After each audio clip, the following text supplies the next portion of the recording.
Hey guys, welcome to Indian football edits 2.0।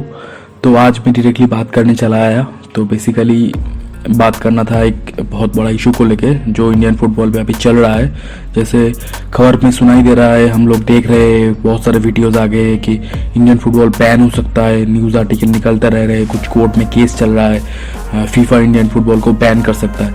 तो Indian football को क्यों फीफा बैन करना चाह रहा है, तो बेसिकली इसके पीछे का मसला क्या है, तो इसके ऊपर बात करने के लिए मैं एक वीडियो बना रहा हूँ। तो जो भी इन्फॉर्मेशन मेरे को मिला है मैं आप लोगों के साथ शेयर करना चाह रहा हूँ। तो बेसिकली जो प्रॉब्लम है वो गवर्निंग बॉडी को लेके है, जो गवर्निंग बॉडी का स्ट्रक्चर है एंड जो प्रेसिडेंट पद है उसके ऊपर बेसिक प्रॉब्लम है। तो अभी तक प्रफुल्ल पटेल 2008 से लेकर 2022 तक इंडियन फुटबॉल फेडरेशन के प्रेसिडेंट पद पे थे, लेकिन ये पद जो है ये एक इलेक्टोरल प्रोसेस से जीतने वाला पद है। ये कोई बंदा इसमें मैक्सिमम 12 साल के लिए रह सकता है, वो भी उसको इलेक्शन में जीतना पड़ता है। तो प्रफुल्ल पटेल 2008 में पहली बार जीते, उसके बाद 2012 में जीते, 2016 में इलेक्शन हुआ, लेकिन वो इलेक्शन इंडोर हुआ था काइंड ऑफ, उसका ज़्यादा कोई प्रचार नहीं हुआ था।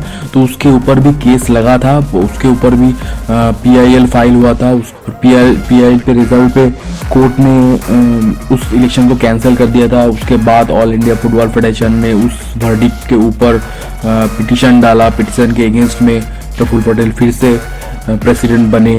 तो ये प्रोसेस 2016 में हुआ, 2016 से होके अक्टूबर 2020 तक उनका ऑफिशियल पद था। लेकिन अभी 2022 चल रहा है और 2022 के मई महीने तक वो बने रहे, और वो जो हटे वो भी एक केस के अगेंस्ट में हुआ। दिल्ली फुटबॉल ने केस डाला कि इंडियन फुटबॉल फेडरेशन के जो गवर्निंग बॉडी चल रहा है वो इलीगल गवर्निंग बॉडी है, वो इंडिया का जो स्पोर्ट्स कोड है उसको मानता नहीं है, क्योंकि वहां पे जो बोला गया मैक्सिमम 10 ईयर सर्विंग का था वो खत्म हो चुका था। तो इसके ऊपर जो केस हुआ, वहां उस केस में दिल्ली कोर्ट ने फैसला दिया और उस फैसले के मुताबिक प्रफुल्ल पटेल को उनके प्रेसिडेंट पद से हटाया गया। हटाने के बाद उन्होंने एक कमेटी को बैठाया, जिसको कमेटी ऑफ एडमिनिस्ट्रेशन हम लोग बोल रहे हैं अभी के लिए, जो जाना जा रहा है। रंजीत बजाज उसके चेयरमैन है और बहुत सारे मेंबर हैं उनमें। तो उनको रिस्पॉन्सिबिलिटी दिया गया कि वो अभी के लिए इंडियन फुटबॉल का जो डे टू डे एक्टिविटी है, ऑपरेशनल एक्टिविटी है, उसको देखेंगे। तो ये सब जो हुआ, इसमें बेसिक प्रॉब्लम क्या है, यहाँ पे फीफा का इन्वॉल्वमेंट क्या है। तो ये जो चल रहा है, आप लोग बोल सकते हैं कि इंडिया का इंटरनल मैटर है, तो यहाँ पे फीफा क्यों इन्वॉल्व हो रहा है। फीफा यहाँ पे इन्वॉल्व हो रहा है कि फीफा एक ग्लोबल फुटबॉल बॉडी है, जिसका मानना है ये कि फुटबॉल एक स्पोर्ट्स है जिसमें कोई थर्ड पार्टी इंटरवेंशन नहीं कर सकता।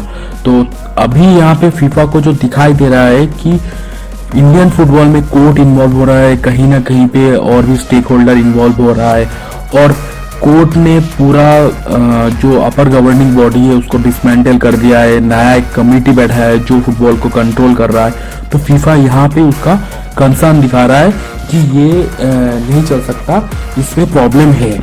तो फीफा ने क्या किया, एक डेलीगेशन को भेजा इंडिया में देखने के लिए, जो उन लोगों को सुनाई दे रहा है, जो दिखाई दे रहा है वो सच में एक्चुअल सिनेरियो क्या है। तो वो डेलीगेशन इंडिया में जस्ट रिसेंटली कुछ दिन पहले आया था। उन्होंने आके देखा है प्रॉब्लम क्या है। प्रॉब्लम जो चल रहा है उसमें कोर्ट ने जो वर्डिक्ट दिया है, एक कॉन्स्टिट्यूशन को बनाने के लिए बोला गया है कि नया कॉन्स्टिट्यूशन रहेगा जो इंडियन स्पोर्ट्स कोड को मानेगा। और ये कॉन्स्टिट्यूशन मतलब ऑल इंडिया फुटबॉल फेडरेशन का कॉन्स्टिट्यूशन, जहाँ पे सारा रूल्स एंड रेगुलेशन लिखा जाएगा, इलेक्शन कैसे होगा, प्रेसिडेंट पद में कौन बन के रह सकता है, उसका सिलेक्शन कैसे होगा।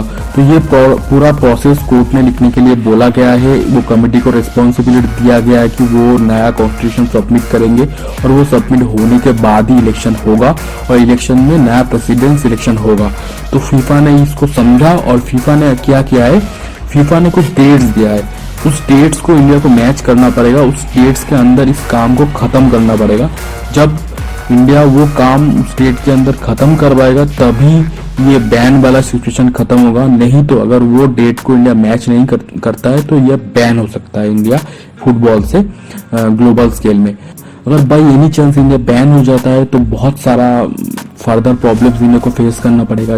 एज इंडिया में इस साल अंडर 17 वुमेन्स वर्ल्ड कप है, तो अगर बैन हो जाता है तो वो कैंसिल हो जाएगा, इंडिया इसका राइट्स खो बैठेगा। उसके बाद इंडिया में जो ट्रांसफर होता है, आईएसएल आने वाला है, तो आईएसएल का जो सारा ट्रांसफर होता है, जो फॉरेन फुटबॉलर यहाँ पे खेल के आते हैं, तो एक्चुअली वो फीफा के अंडर रजिस्टर्ड होता है, तो वो सारा जो ट्रांसफर हुआ है वो कैंसिल हो जाएगा, वो इनवैलिड हो जाएगा। कोई भी बाहर का फॉरेनर इंडिया पे खेलने नहीं आ सकता।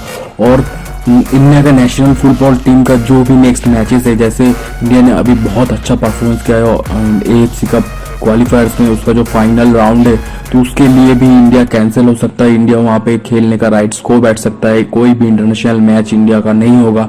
तो ये सारा जो प्रॉब्लम से इंडिया को फेस करना पड़ेगा। लेकिन एक जो बात है, यहाँ पे जो कमेटी बैठाया था वो कमेटी काम करना चालू कर दिया है, जो बेसिकली डेट्स दिया है। जैसे बेसिक पहला डेट है कि इंडिया को 31 जुलाई के अंदर जो कॉन्स्टिट्यूशन है उसको अडॉप्ट करना पड़ेगा, नया कॉन्स्टिट्यूशन को। उसके बाद इलेक्शन करना पड़ेगा, प्रेसिडेंशियल इलेक्शन करके सितंबर 15 के अंदर नए प्रेसिडेंट को लाना पड़ेगा। ये 2 मैच करने के बाद ही, जो अगर ये दो डेट्स मैच कर देगा, 31 जुलाई के अंदर न्यू कॉन्स्टिट्यूशन आ जाएगा एंड इलेक्शन करके 15 सितंबर के अंदर न्यू प्रेसिडेंट लाया जाएगा ऑल इंडिया फुटबॉल फेडरेशन का, तो कोई प्रॉब्लम नहीं है, ये प्रॉब्लम रिजॉल्व हो जाएगा। और होपफुली इंडिया अभी जो नया कमेटी बैठा गया है, वो जो लोग काम कर रहे हैं, बहुत सारे मीटिंग कर चुके हैं, नेक्स्ट हियरिंग डेट है, ऑलरेडी कॉन्स्टिट्यूशन का एक ड्राफ्ट बन चुका है जो अप्रूव करवाना है। स्टेट जो कमिटीज है, स्टेट जो गवर्निंग बॉडीज है फुटबॉल का, उनसे अप्रूवल लेना है, कुछ सजेशंस लेना है, बहुत सारे सजेशन मिला है, अब अभी दिखाई भी दे रहा है। और दूसरा चीज, प्रमोशन रेलिगेशन के लेके भी फीफा ने बोला है कि एएफसी एंड फीफा ने बोला है कि उसको इस सीजन से ही चालू करना है। बहुत दिनों से वो पेंडिंग है, ऑलमोस्ट 7-8 साल से पेंडिंग है, उसको करना है, तो वो सब हो जाएगा। तो इंडिया होपफुली कोई भी बैन के सिचुएशन के सामने नहीं पड़ेगा। लेकिन अगर डेट्स नहीं मैच करता है तो ये बैन वाला सिचुएशन बन सकता है। तो यही था इंडिया का बैन वाला मैटर लेके सारा किस्सा। और भी डिटेल में जो भी है आपको इंटरनेट में मिल सकता है। तो वीडियो को फर्दर ना खींच के यहाँ पे खत्म करते हैं। तो आप लोगों को क्या लगता है, इंडिया बैन होगा कि नहीं होगा? और दूसरा बात, ये प्रमोशन रेलिगेशन वाला किस्सा, आप लोगों को क्या लगता है इस सीजन से प्रमोशन रेलिगेशन चालू होगा कि नहीं होगा? मेरे को कमेंट में बोलिए। और आज के लिए यही तक, स्टे ट्यून्ड फॉर मोर।